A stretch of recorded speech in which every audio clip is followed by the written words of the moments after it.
Hey guys, so before we start this week's show, just want to say the audio quality on my end is pretty rough. I was recording using a cheap tablet, essentially, which I won't be doing again. So apologies for that. Also, I cut out about 15 minutes or so where we talked about Trump, because you don't need to hear us talk about that stuff. You're not here for that. And hasn't everybody got an opinion on it anyway? You don't need to hear ours. So it's apart from a bit of the start about my new car, it's a very, very film-focused show, and fuck, that's what we're here for. Anyway, enjoy. Good morning, good afternoon, good evening, and welcome to episode 185 of Dude and a Monkey. My name is Ian Loring, and as always, I am joined by... Matt Foster. Hello, everybody.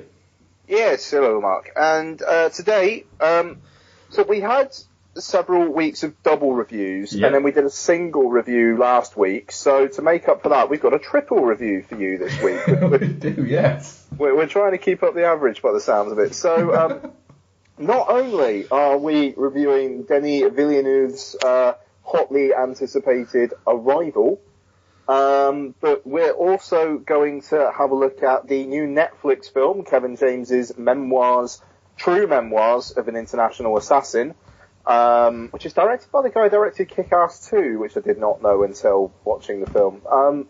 And also, we're going to be covering the Oasis documentary Supersonic, which recently came out on Blu-ray and DVD after a very short theatrical run, like one night, I think.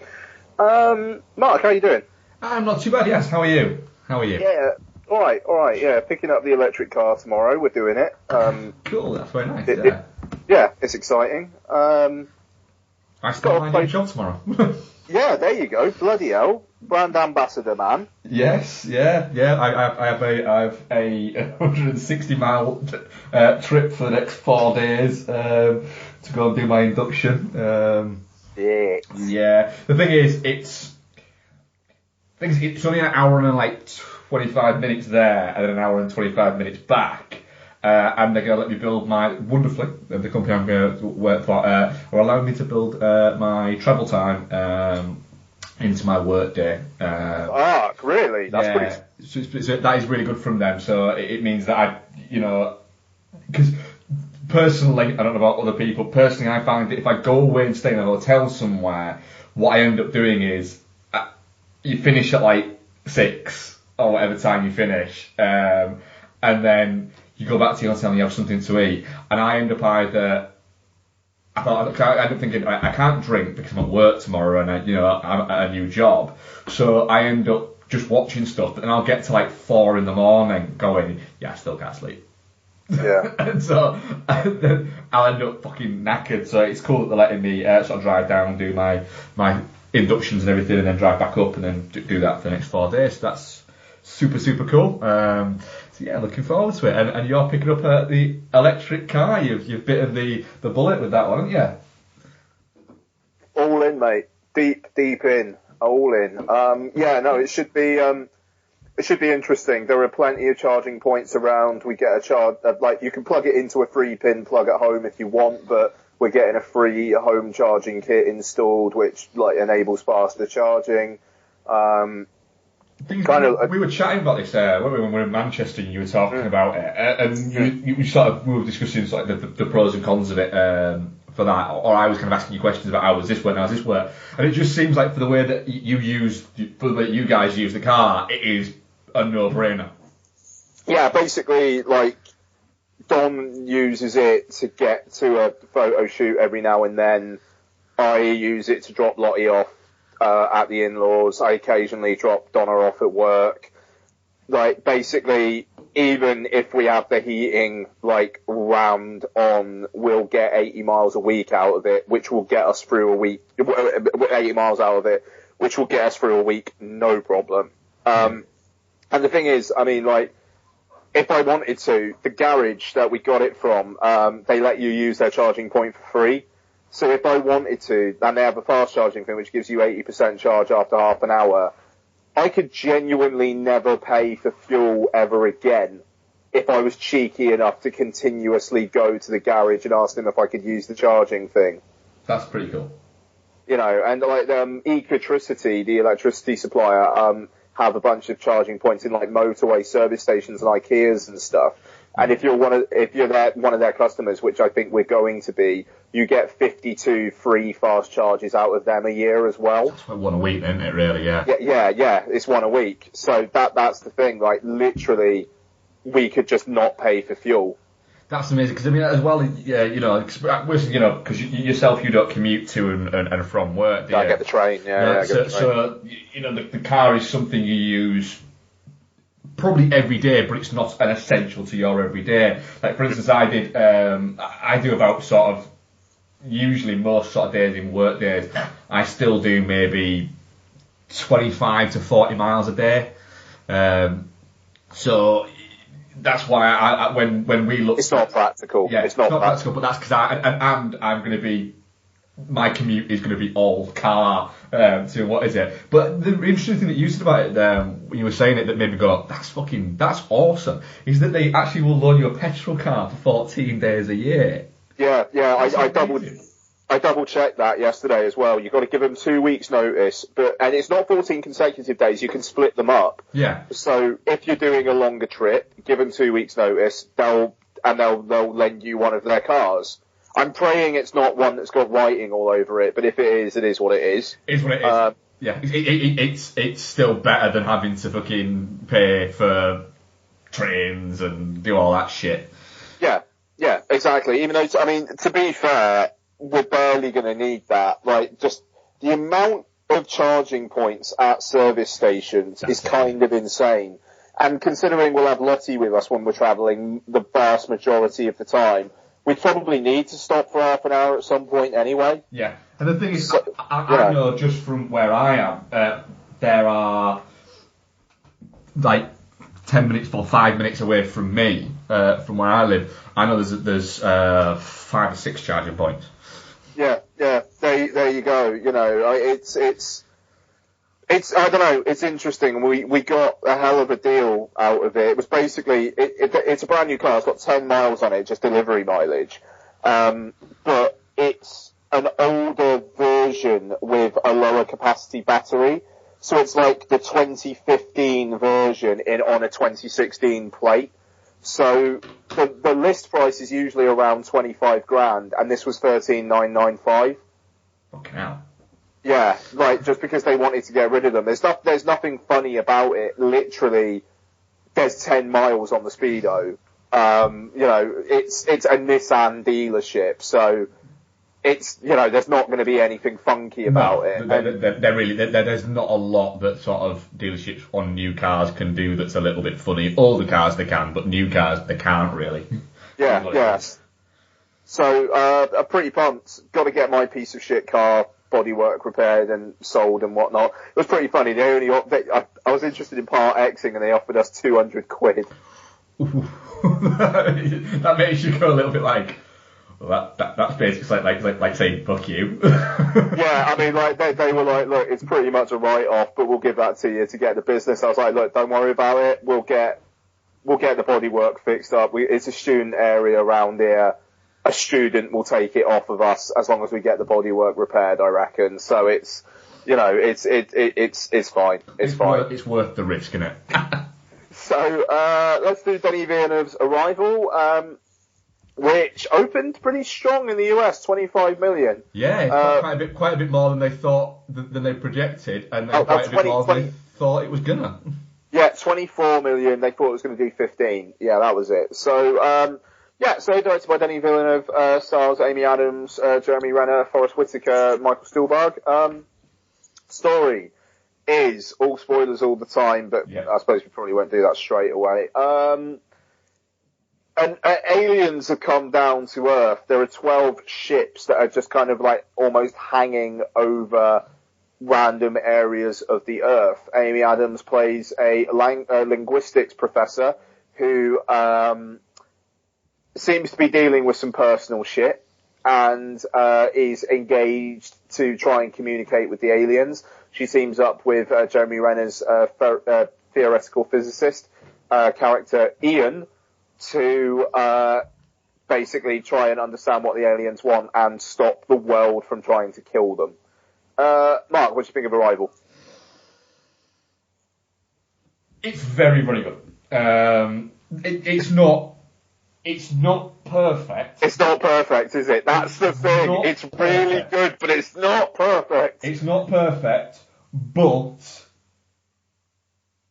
the moment, and we're all spoilers all the time, guys, so what I'm about to get into and say here is a big spoiler for the film. So if you are wanting to see the film, you've not seen it, then please do skip forward like the next 10-15 minutes at least. When the revelation happens and you go, whoa, wait, it's that way around. Oh, fuck. And then as things start to unravel, it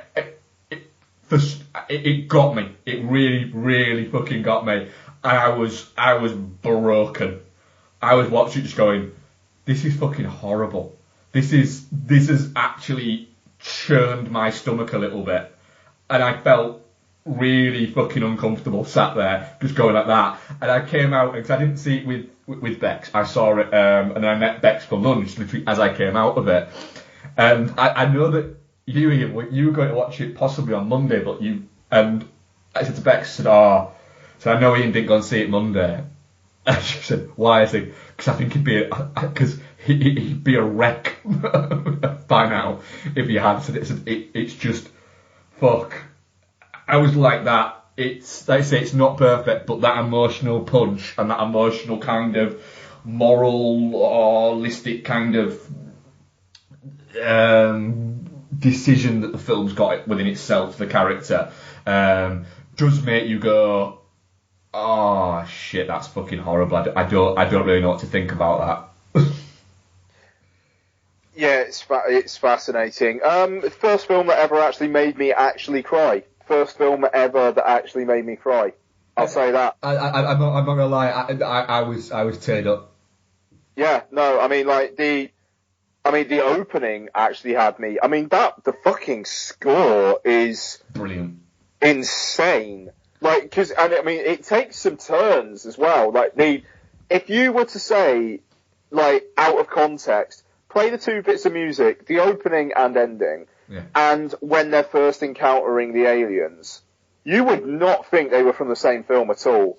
And yet they both fit perfectly. It's a really clever score by Johan Johansson. I believe he did it, yeah. It's a really clever score by him. Yeah. And it's a score, whereas some scores feel like a piece of music put to a film, this feels like music written around the film.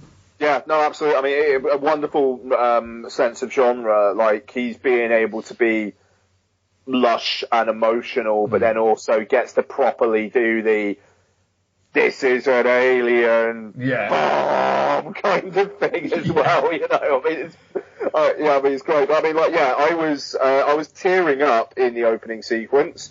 I did not know that backstory was in this film. Yeah, that's the thing. Lately I've been purposefully trying to not read too much about films going in, so I didn't know that was coming. And by the end, Jesus fucking Christ. The guy had to be called Ian, didn't he? So you're hearing all this fucking dialogue, and it's just, I do not know.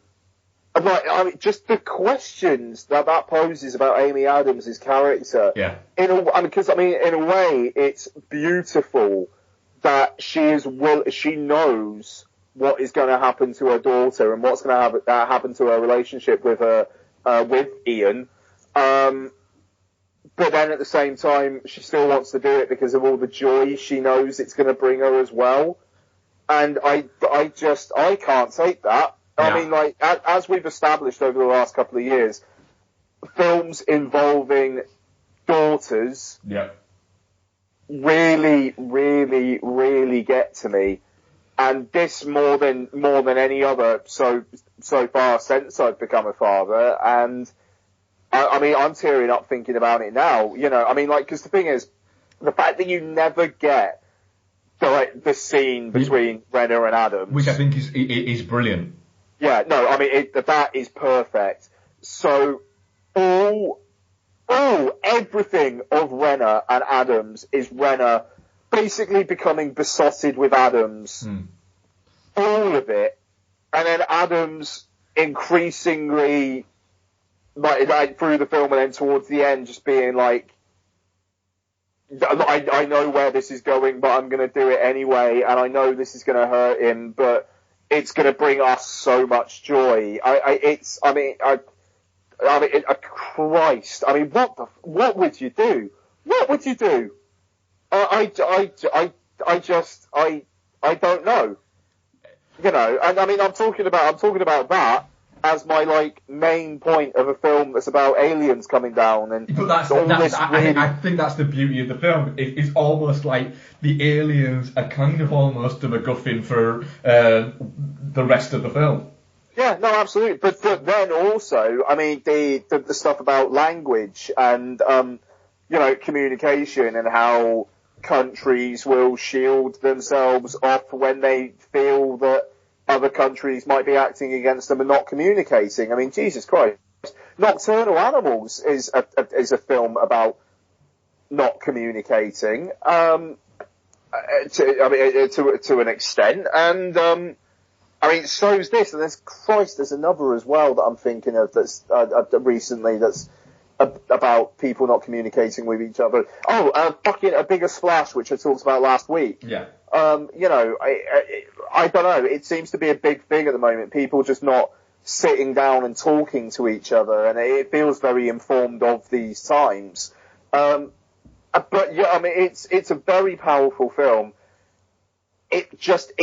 And emotionally it's there, but it doesn't quite. There's just something else. I don't know, maybe you can articulate it, but there's something just slightly missing for me. I think what it is, I think the problem is, it's like I was just saying about the fact that the whole alien thing and everything like that, it is, like I say, it's a little bit of a MacGuffin for the film, and what we're actually getting is a relationship story, but it's hidden within all of this. But there's a little bit of a, hang on a minute, okay, yes, that is your strong point of the film, but we spent a lot of time on this alien stuff, but the resolution for that just feels a little bit flimsy. Not quite there. And it's a little bit like, hang on a minute, so they just went. Yeah, I mean, I do like the idea that it's like, look, we're going to give you this in 3,000 years' time. We're going to need your help. I mean, that's awesome. You know, there's not going to be a sequel, and it's just going to be all right, cool. In 3,000 years, there's going to be some shit going down. I mean, they're kind of like just in the margins. That's brilliant. I think actually the fact that they do, I think you're right. The fact that they spend so much on what appears to be the A plot, but then it becomes the B plot, when the B plot is really the A plot, but they don't, because of the nature of the twistiness, they can't quite make it be so. But, you got Amy Adams, like, stealing Stuhlbarg's phone and, like, calling the Chinese military leader. But you know how it's going to play out, because he's in the future saying, right, say these words to me. Yeah. And the fact that we now, at that point, we know the future is okay. So it does let the air out of the balloon in that particular 5-10 minutes or so, because you actually know it will be all right. Yeah, because it's the tension that it's trying to build there. It's like the whole standoff. You know that nothing's going to happen. With the standoff between Stuhlbarg and Adams. Stuhlbarg's character was, I thought he was, again, Stuhlbarg, I always feel, with the exception of a couple of films, he's always criminally underused because he's so good. And in this as well, he feels like he's the grey lines between being a good guy and bad guy in a similar way as what Forrest Whitaker is, in the fact that he is a very archetypal Stuhlbarg, a very archetypal sort of CIA character, in the fact that he's not doing anything, and he's kind of, he's he's almost on Amy Adams' side, but at every turn has to stop her. And he's a little bit like, we need to talk to them. You can't talk to them. And so we've got to try. And it's almost like he wants to shake her and go, oh, do you not think we've fucking tried that? Yeah. It isn't how it works. We're not going to talk to them, and they're not, because I'm not willing to share our information as well. So, work with me. I mean, that's the thing. I mean, going back to the world today, if this did happen today, I think, I don't know, it would basically be the UN would have a conference, countries would have a bit of a paddy, and none of them would talk to each other already. Like, I think the situation proposed in this film is probably more rose-tinted than what would actually happen in real life. But weirdly, I do think that when they maybe started making this film, like, towards the end of last year, film began mid-June 2015, I think that would have been not too far off what would be accurate, and it just shows how quickly the world can change. I mean, fuck, man. To be fair, what we kind of do need now is an alien invasion. But sadly, I think it would be more Starship fucking Troopers than it would be Arrival. Jesus, you're right though, aren't you? You're fucking right. If we got that, yeah. Adams continues. Look at these aliens on their mobile phones driving trucks, the dangerous pricks. Yeah, yeah, that's what it'd be. Amy Adams is fantastic again. Amy Adams is the shit, man. Like, the thing is, the opening, I was just like, I don't want to see anything sad happen to Amy Adams. Yeah. I'm done with seeing sad things happen to Amy Adams. We have Nocturnal Animals, where she's trapped in a gilded cage and she can't get out, and she's miserable, but she's kind of making herself miserable because she thinks she's been a rotten person, and she kind of has. Yes, she kind of has. But, it's not, I don't know, you're just Amy Adams, just be happy. And then in this, first 5 minutes, your kid's dead. Oh, fuck! Just come on! Just be happy. And at the end of the film, we kind of get her happy. She's kind of happy. But, do you know what, Amy Adams? In 18 years, your kid's going to be dead and Ian's going to leave you! Yeah, it literally is like that. It's like a misery double fucking bill. I mean, seriously, man. And the sequel into Enchanted that she's going to be in, what's it called? Oh, God. Disenchanted. Jesus. Look, and she was in Dawn of Justice. And Jesus. Poor Amy Adams, man. I mean, like, thankfully, apparently she's like the nicest person in the world in real life. And I just want Amy Adams to be happy. If it's on screen, if it's in real life, I just want Amy Adams to be happy now, alright?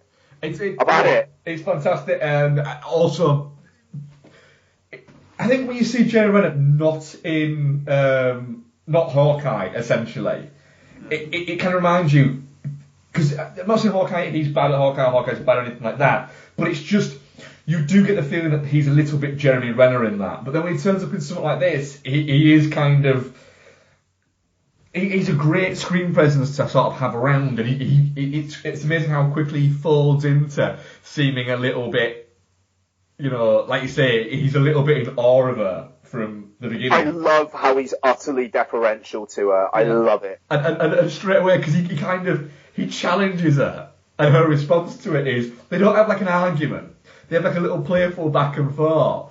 But you already get the feeling like he's picked up the book from her. He's found out he's going to be working with her. He's picked up the book, started reading it, and gone, oh, I like this person. Then she's sat down and he's gone. And he's had that little conversation with he's like, she's really fucking smart. I like her. Yeah. That's what he's attracted to, is just how fucking smart she is. And it is like he's there going, well, I'm going to do all this, but it's not, we're not working as a team. I'm just working for you, really. No, even I will say his character, a couple of little beats in the narrative that put me off. There's that bit where he says, have you been having dreams in their language? Yeah. and like that's never brought up again. It's a clue, obviously, but it feels like a bit of a artificial red herring. Also, artificial red herring. Towards the start, Amy Adams is in her home having a conversation with her mum, and like her mum, like you don't hear her mum, but she says, "Oh, well, as well as I can be, I suppose," or something like that. And it's a bit, all right. 5 minutes ago, we saw your kid dying, and now you're saying that. All right, it's a bit of a, I don't know. It's just a bit of a cheat. But the thing is also, the fact that her kid died when she was like 17, 18 or something, I was thinking like Amy Adams must have had that kid young. Yeah, she must have been. I mean, but then with her to be at the level that she's at, she must have been at least sort of mid-30s. So by the end of the film, she's supposed to be, what, 50s? Yeah, that's a good point, actually, because now looking back at it, it's not... But then again, Amy Adams is in her early 40s now, and I don't think she's going to look that different in 8 years' time. So it's a little bit like that. And Jeremy Renner's a lot older than you think he is, I think, with Jeremy Renner. Isn't he sort of mid to late 40s now? Oh, is he really? 45 years, yeah. Fair play. So there is that element of it, but I get what you mean. But it's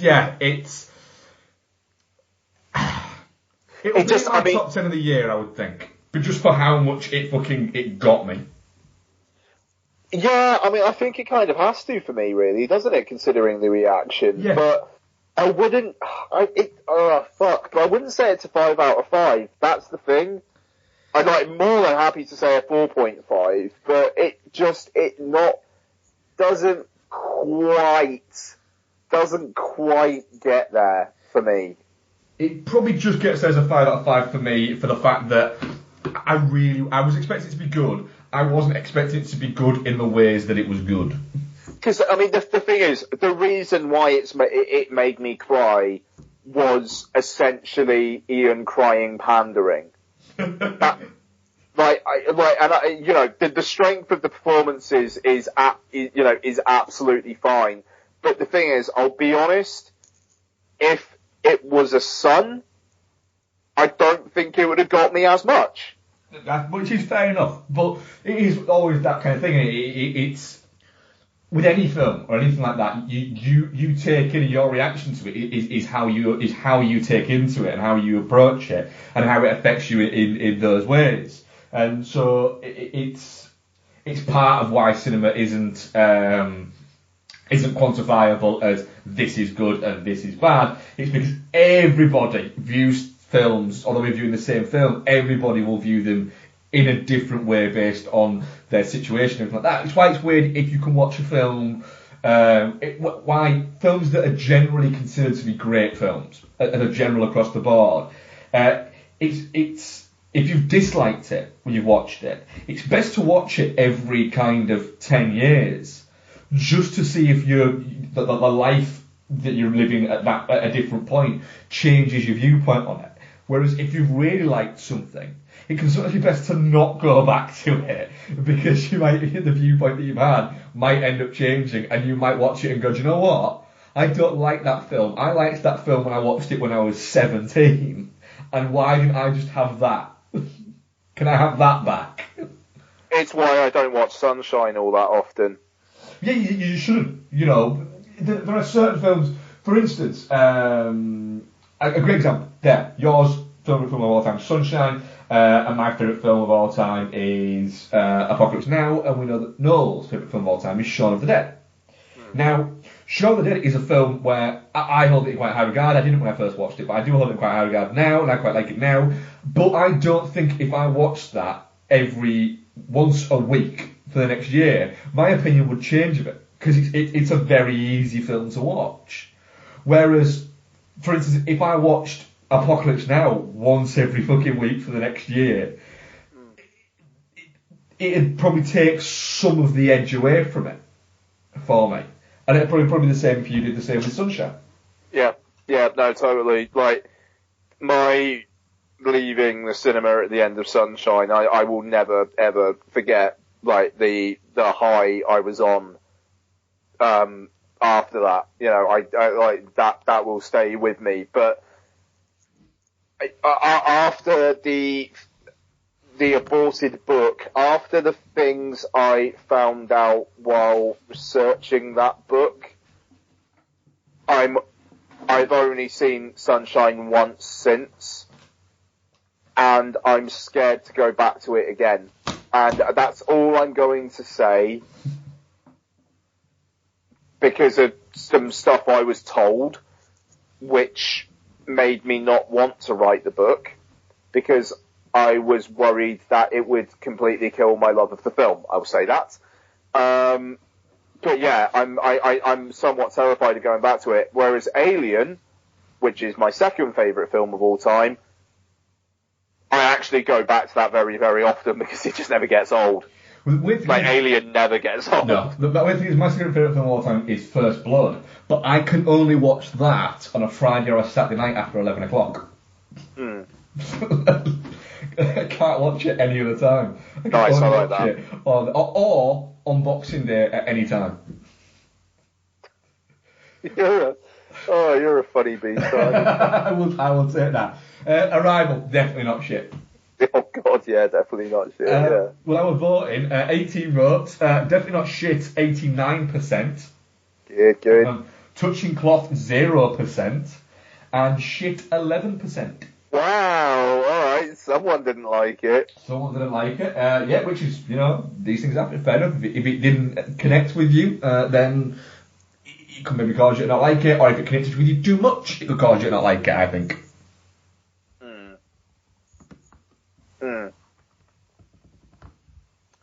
Moving on. Yep. What do you want to do next? Oh, I don't know. I'm going to let you decide, because it's you doing the shift, so I don't need to. Fucking hell. I don't know. I think maybe after the heaviness of Arrival, True Memoirs of an International Assassin might be the way to go. Let's go for it then, yeah. Alright. It's directed by Jeff Wadlow. It stars Kevin James, Andy Garcia, Andrew Howard. Oh god, I wrote the review yesterday and I can't remember the girl's name and I feel awful. Budget, Gal Gadot. Haneo. Yeah, there you go. Yeah. Story. Kevin James is, what the fuck's his name? All I can think is Mason Carver, but that's the character in the book. Sam Larson, who is an aspiring author who gets himself into trouble when his publisher, wanting to get more sales, basically puts out that his book is actually, his fiction book is actually a non-fiction memoir of an assassin. He has an interview with Katie Couric. It doesn't go very well, and then he finds himself kidnapped by Andy Garcia, who plays El Toro? El Toro. I was thinking yes. El Topo, and it's not Jodorowsky. It's not Jodorowsky. It's definitely not fucking Jodorowsky. No, my god, no. And he basically gets involved in a plot, in various plots, to kill the 3 kings of Caracas. The 3, main bad guys in Caracas, including the president. So, this is Kevin James in a Netflix original film, which, is it one of the, when Sandler signed that deal, was that for him to star, or was it for him to, actually no, he didn't produce this either. He didn't produce this, no. I think, at the same time, Kevin James also signed a 3-picture deal as well. Okay, fair enough. So, Kevin James is an interesting one, because Paul Blart Mall Cop, did ridiculously well, and he's just never been able to, capitalise on that, on the big screen. But his films make money. Yeah, no, they do, but I mean, Here Comes the Boom did okay, Paul Blart Mall Cop did okay, but it kind of feels like they've never really quite pushed it out there. And I mean, obviously he's big on TV, after King of Queens. I mean, he's got a new show now, I think Kevin Can Wait, which is a great pun. But yeah, I don't know, it doesn't quite feel like he fits on the big screen. And for me, this compared to something like The Do-Over or The Ridiculous Six, which I actually think did look like they had some money chucked at them, this maybe not quite as much. This feels more Kevin James level, whereas those films felt Adam Sandler level. And I think the next one is both of them. Okay, well, alright, that'll be interesting. Yeah. Mark, what do you think? I didn't dislike it. It felt a little bit overly long, and it's an hour and 40 minutes. It repeats itself an awful lot once shit gets real. I really enjoyed the opening kind of 10-15 minutes. The idea of as he's writing it, we're seeing what he's writing, and then when he gets into a bit of a block where he can't think of what to write, the characters that are happening just kind of interact with each other. It was quite an amusing kind of little touch in there. Weirdly enough, I thought Kevin James pulled off the action quite well. Which I didn't think I'd say. He looked quite comfortable in it. I'm just going to bring this up now then. Did you notice his Tom Cruise run? Yes. There's a bit of context. The end of Mission Impossible 3, where Tom Cruise is running, like, really pelting it to get to Michelle Monaghan. Yeah. There is a sequence, a scene in this where he does that for maybe 5 or 6 seconds. And I don't think it's supposed to be played for a laugh. It's literally him just doing that. Yeah. And it might be the funniest thing in the film. It might be. Yeah. It was good. It's fun for that, but a little bit like the Do-Over. Once the ball gets rolling, it kind of becomes a little bit repetitive and repeating itself, and does feel a little bit, as often does with these type of films, like they've gone, Kevin, wait a minute, it's film. Can I stop you a second? Yeah. Where do we get to go on holiday? Where do you want to go? Venezuela? Yes. So it's set in Venezuela. Beautiful. And it just goes from there a little bit. It feels a little bit like that. But yeah, it's kind of fun. But yeah, the first 20 minutes I think are quite strong for this type of movie, and then the rest of it I was going, this is alright. Yeah, it's, the thing is, I didn't feel as bad because I'm watching it effectively for free on Netflix, whereas if I was in a cinema I'd be going, what the fuck is this? I agree. I think it's aggressively average. Yes, yeah, it is, but I didn't expect any more. But that's the thing, I was expecting less. Yes. So, that's the thing here. Like you say, if you'd see, I mean, Christ, if I had been test screening this print of this in the cinema like 5-6 years ago, it would have been kill me. But I think now frankly, film is not as serious a part of my life as it was 5 years ago. Despite doing this podcast, outside of the podcast, not nearly as much. And, just wanting something to kick back with on a Saturday afternoon where, after a day where I've been looking after Lottie all day, and, as fun as that is tiring. I was fine with Kevin James. I found him quite charming. I liked how, in over his head and just kind of shitting himself he was about the whole thing. I like the fact that every time anything bad happened, he decided he needed to go and pee. He was pissing himself. Yeah, no, that was good. I did enjoy the fact that there is barely any, if any, Fat Man Fall Down comedy. No, I don't think there's any, to be honest. I think. Yeah. Which is good. Like Spy last year, you think there's going to be that. And actually, I think there's probably more of it in Spy than this. Yeah. Because you got that moment with the moped in Spy. I quite enjoyed Andy Garcia. I thought him talking about how he was going to write beautiful songs about Kevin James's character was pretty fucking solid. If he starts singing, shoot him. Yeah. No, that's good. And like the whole, the choirs will sing praises about you. Yeah, but I'll be dead. Yes, but doves will be, or whatever. I mean, it was, that was a good sequence. I very much enjoyed Kim Coates, Venezuelan president, who was absolutely in San Diego and really, really didn't want to be there. Oh, he was brilliant. He was genuinely brilliant. Just talking about how he hated soccer. Yeah. I mean, I don't know. How do you know his name's Juan? I don't. I just call them all Juan, and half the time I'm right. Yeah. I don't know. They're very, very easy laughs, but they're fine.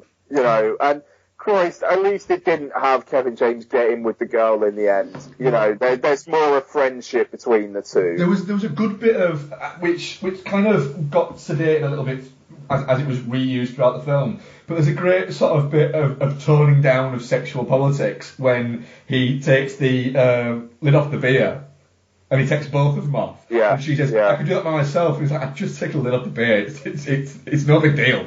Yeah. And it was a little bit like, at that moment I thought, do you know what? You've got half a fucking star for that.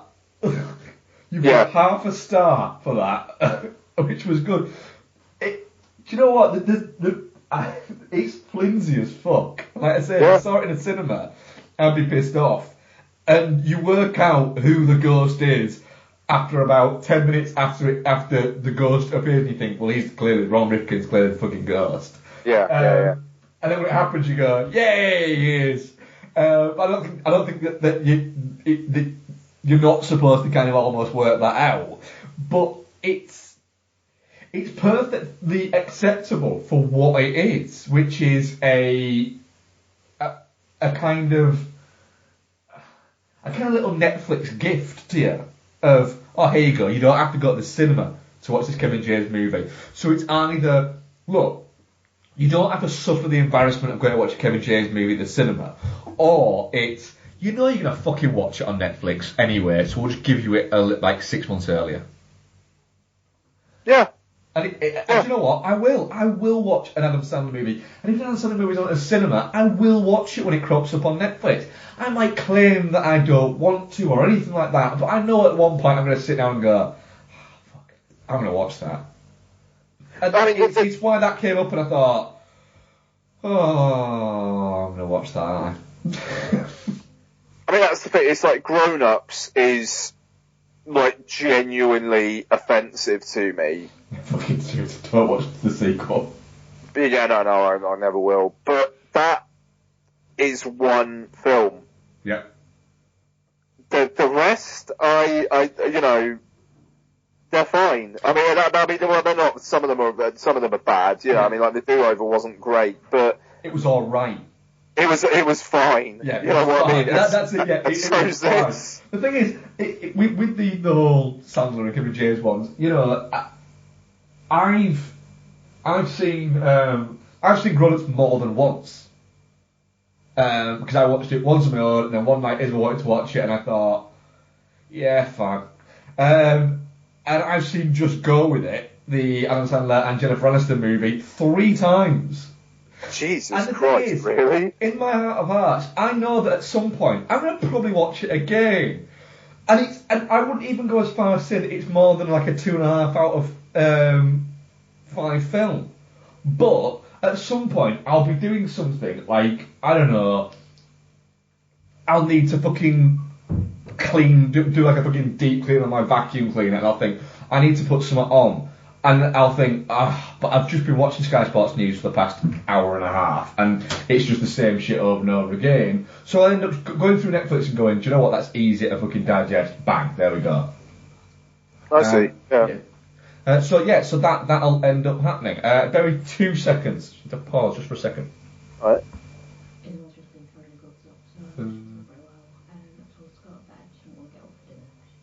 Yeah. If you hear her being sick, and I don't come upstairs, can you text? Yeah. Okay. Sorry, that ill child. Oh shit, really? Yeah, she's a little bit poorly, but all good. So anyway, sorry, yeah. it's one of those things, and that's what these type of movies are, and I think it's why Netflix have gone, do you know what? The Adam Sandler movies and the Kevin James movies are always among the most watched. They're never in the top 5, but they're always in the top 20 most watched things on Netflix. So why wouldn't they invest in them? They've got to throw their money somewhere. So why not throw it at Kevin James and Adam Sandler? And also, Kevin James and Adam Sandler seem savvy enough to go, do you know what? We don't have to now worry about. We're still getting paid pretty much the same as we were on what is it? And the thing is, we were getting a salary and then points on money that we probably weren't going to make because what we were making at the cinema was going down. Now we don't have to worry about that. That's true. Also, yeah, absolutely.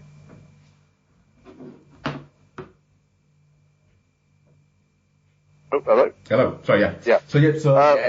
But the film's all right. If you really, if you really don't like the films of these type of people, then don't watch it. But you're not gonna watch it anyway. But if you've got any enjoyment out of or you seem a little bit curious, do you know what? You're probably not gonna hate it, but it's not gonna it's not gonna be a tour de force or an amazing experience for you. Let's say. Agreed. Yeah. Absolutely. I don't know, it's between touching cloth and definitely not shit. I think definitely not shit maybe just about takes it. I think I'm just definitely not shit for Kim Coates. It is just utter fucking. I hate this fucking place. Yeah, he might have pushed it over actually. Yeah, good shout. Yeah. So definitely not shit. 33%. Touching cloth. 33%. Oh, fuck me, okay. Shit, 34%. So, literally, when you said that this film was painfully average, I think that pretty much backs that up. Yep. Sounds like it, doesn't it? Yeah. Oh, that's funny. That's good. Okay, cool. So, let's move it on then. And, Supersonic, the, authorised Oasis documentary, which is directed by Matt Whitecross and stars who the fuck do you expect? So this is Oasis leading up to Nebworth, which is interesting. So you get the rise and barely any of the fall. Yes. Which I suppose they are positioning it as a celebration. God, I want a follow-up. I want Liam and Noel to talk about Be Here Now. Well, that is it. That is. We'll get into the good bits of what you can take from the film there, but that was my thing. By the end of it, was because you're a couple of years younger than me, aren't you? Yeah. So Oasis at the time, they were a big band for me. I was a big Oasis fan, and it was a big it was a cultural kind of touch point for that. And that's why they maintained it. And they were, people I think, and I think Noel Gallagher sort of said, that people. I remember an interview with him, and he was saying, you were like. There was like the hype behind you and the publicity behind you and everything like that. It was like what we see for people like One Direction and Justin Bieber now. And he sort of went, no, it wasn't. It was take that and times it by 100, and that is what you got for it. And it kind of was like that. I remember, jumping a bit forward to when Be Here Now was released. That was on the front page of every single newspaper that Be Here Now was being released that day. The front page of every newspaper. It was, they were talking about the queues outside of anywhere that sold CDs. I went to, at the time, supermarkets didn't open 24/7. The local Asda to us, which was the closest place I could get it, opened at 7 a.m. And I was sat outside Asda at 6:30 in the morning, in the school holidays, waiting to get into Asda to buy Be Here Now. And there was about 7 or 8 of us, and the people at Asda actually came out and brought out coffees and bacon sandwiches.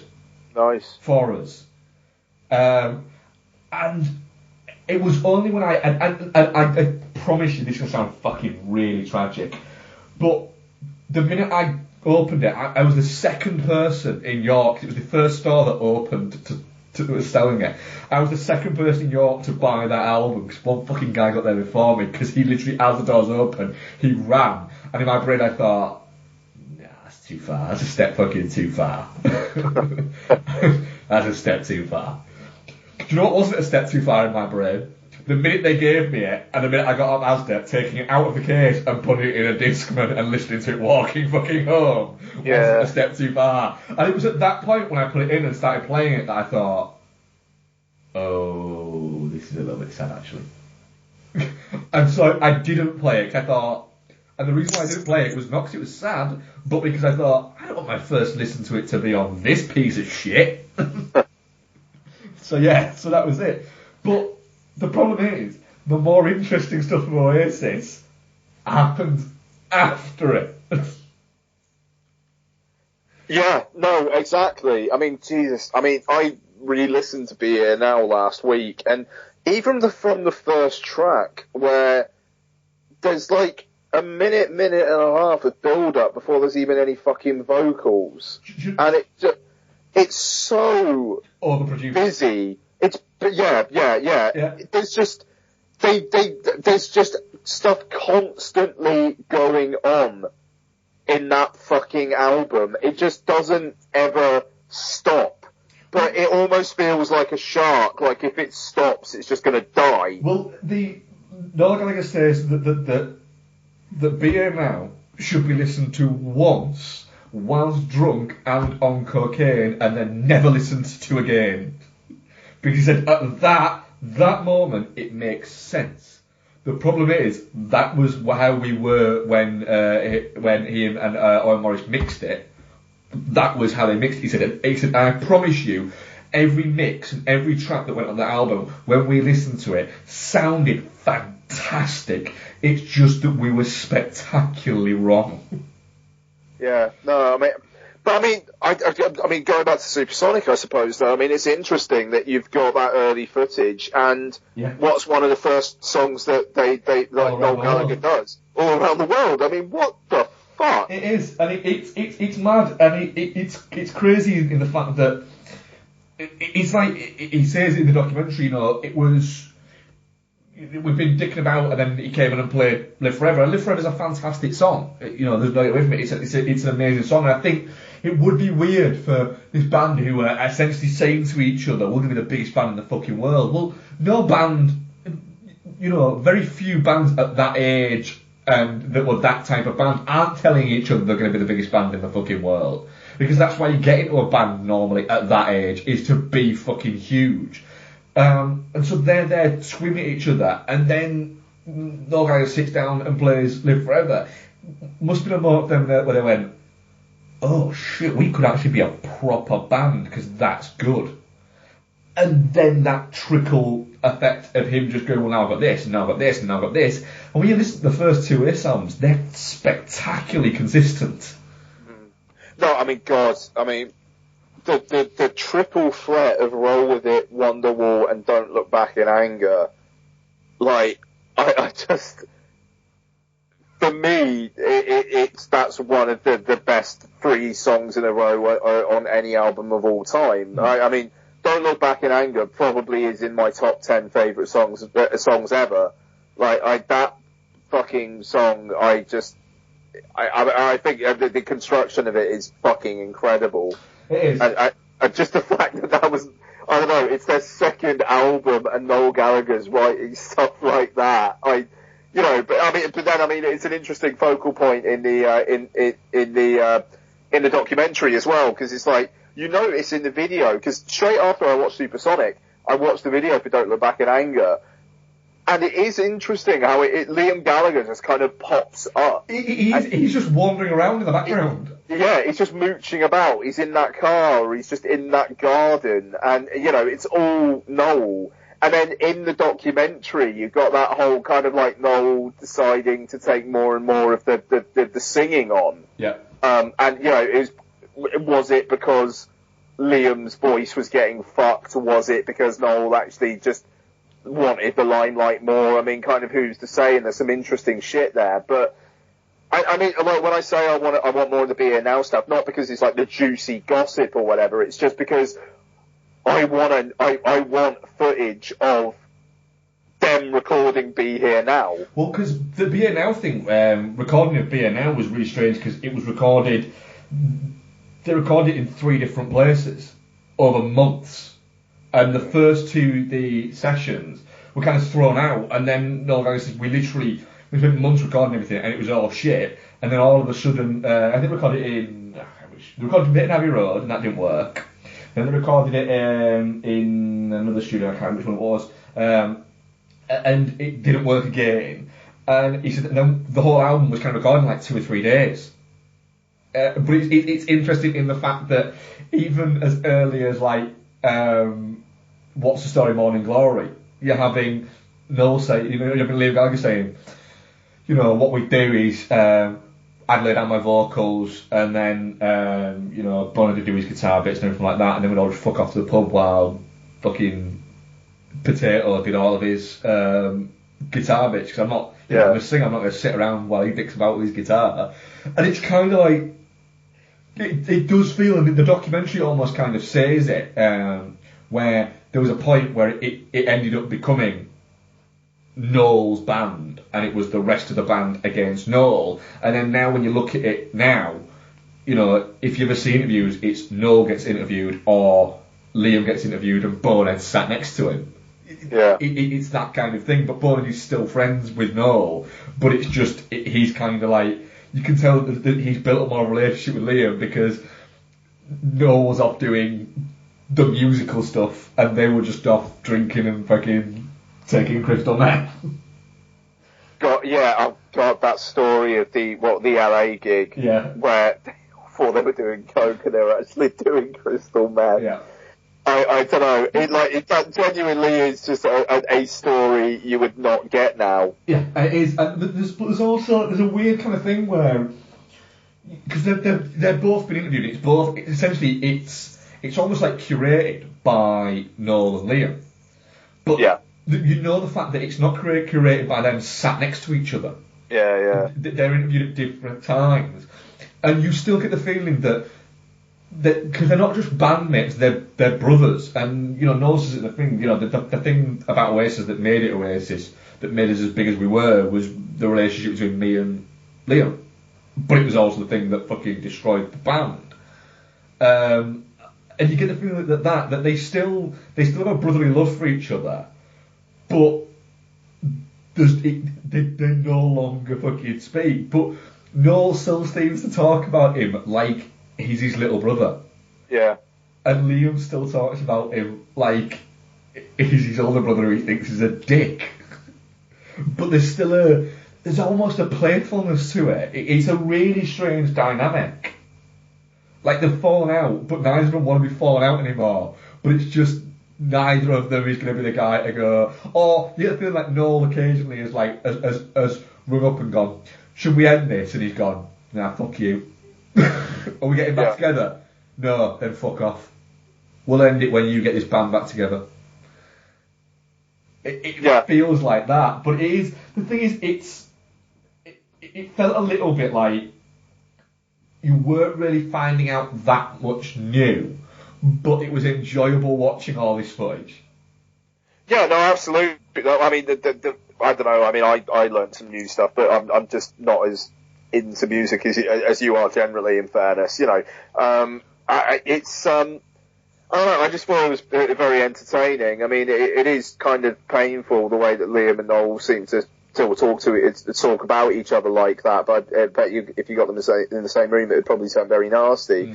And like I think it's interesting that they do end it with Nebworth and the whole kind of like, it kind of felt like this was the end of something, not the big, like now, like this was the end of something, not the beginning of something. And I absolutely get the point of this that it is supposed to be a celebration, and it is supposed to be like a very fair, even-handedly saying they're both kind of dickheads. Yeah.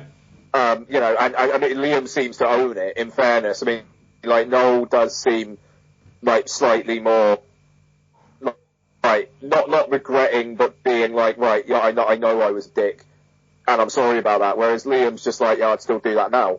Yeah. You know, like, you get the feeling like Noel regrets bits, but misses being in that band dynamic, but accepts the fact that he doesn't want it anymore. Whereas you get the feeling that Liam only ever wanted to be a rock star and misses no longer being a proper rock star. Like, if they went back on tour now, the reason why Noel would do it is because Noel looks at it and goes, I'm nearly 50 years old. If I go on tour now, I want it to be on first class fucking... And he knows that if Oasis came back and they did a world tour, it'd sell out across the world. It probably would. But he'd be like, you know what, I want to do it like the kind of Stones do it, where, you know, it's all private jets and it's all nice, and I can go, I can play the music, I can have a beer with them backstage, and then I can fuck off back to my hotel suite, get on the jet we've got, and go over, and I can be in control of my own environment. Whereas you get the feeling that Liam goes, I want to go on tour so that I can fuck groupies and I can take as many fucking drugs as I did back when I was early 20s. I don't give a shit how old I am. I want that back. Yeah, no, exactly. Just like the little side stories about like the people who kind of like come in and out of the band, and that one guy, I can't remember his name, but he was like a mod. And Yeah.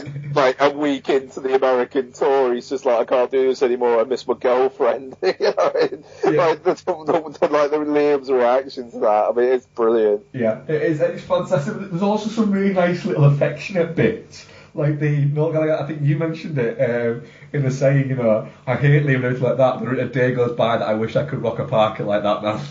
Oh my god, yeah, no, that is a great line. Yeah, and it's true because Liam Gallagher is a colossal prick, and he is. But he is strangely, he's very charismatic with it, but he's strangely kind of cute with it. Like, you don't quite know if he's just fucking joking, or he's aware of his ridiculousness. Yeah. And it's fantastic. I mean, that isn't. It's a very strong documentary because it doesn't portray them anything like anything away from what they actually are. It doesn't try and glorify them into being anything they're not. They are like that. And if you see them in interviews, they are like that. Liam Gallagher is still an arrogant prick, but it's kind of like he's an arrogant prick, but he also was the frontman of one of the biggest bands of all time. It's weird. He kind of has the statistics to kind of back it up in a way. It's not like when you get somebody who's in a no-mark band says, well, I'm one of the best frontmen in the world. No, you're not. Yeah. He's not, but he could make... He's not the best frontman in the world, Liam Gallagher, but he could make a very strong argument for why he should be considered it, and you wouldn't be able to disagree, because he could go, one of the biggest bands of all time.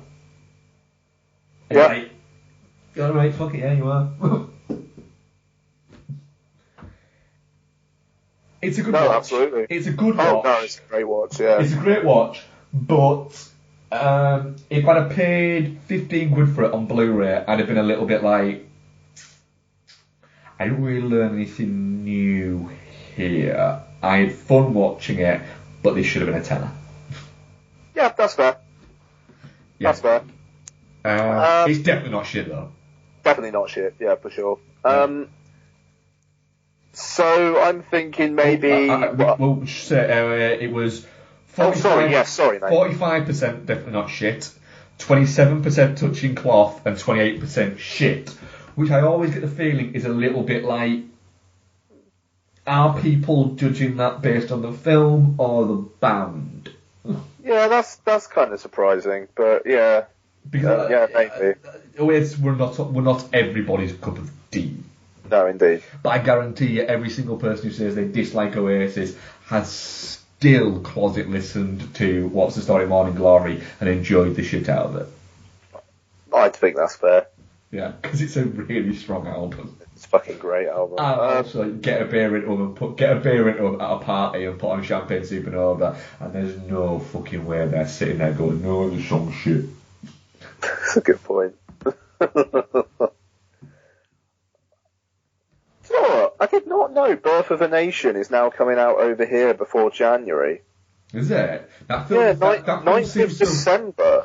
That film seems to have kind of suffered a little bit of the early hype and, let's say, Trey Parker's rather checkered past. Oh, Nate Parker. Nate Parker. Trey Parker's the South Park guy, isn't he? Yes. Yeah. No, I don't know. I think maybe it's getting it out of the January-February corridor where, like, all the films that are actually going to win awards are going to be released this year, and I am moving downstairs because I need a wee. So I'm, Are you ready? Oh. Ready? Who's ready for what? Oh, is she having a bath? Oh. Anyway, sorry, Mike. So I'm thinking maybe we leave what we watched until in the States then. Well, Birth of a Nation, yeah, it came out in October. And it didn't do great numbers, did it? I'm literally going to go for a wee right now. What you hear is my toilet seat, so I'm just going to mute the mic for a second. Cool. Yeah, Birth of a Nation. Yeah, I didn't even know it had come out. I just assumed it would come out around the sort of December, January time. But yeah, it did 15 million, which is a surprise for the amount of kind of early hype that got, and also as well the fact that it is supposed to be a very strong movie. It is a little bit, yeah, strange. It just seems to have lost a little bit of its momentum, I think, that it had. But I'm still very much looking forward to it because it's really a good, but then, it got caught up a little bit, I think, didn't it? I'm going to wait for you, and I keep talking, but it got caught up in a little bit of the controversy. Outside controversy. I don't know whether he's muting his mic or he's disappeared. There he's back. It bombed in the US after all that stuff with Nate Parker, and there's that film Moonlight, which seems to be getting quite a lot of buzz. I think has taken the black-centric film made by filmmakers who haven't been accused of that stuff mantle. So I think they've managed to hush it out the door as such. So now we get it before the end of the year. I'm still looking forward to it. Apparently it's powerful. So yeah, that's it. And we'll wait and see. Yeah, we'll see. So I'm thinking maybe leave what we watched until next week. Yes, yeah, we can do that because I've got some stuff that that I could talk about. Absolutely. So we'll maybe save it for next week. Yeah, just I'm mindful of my being a dad clock.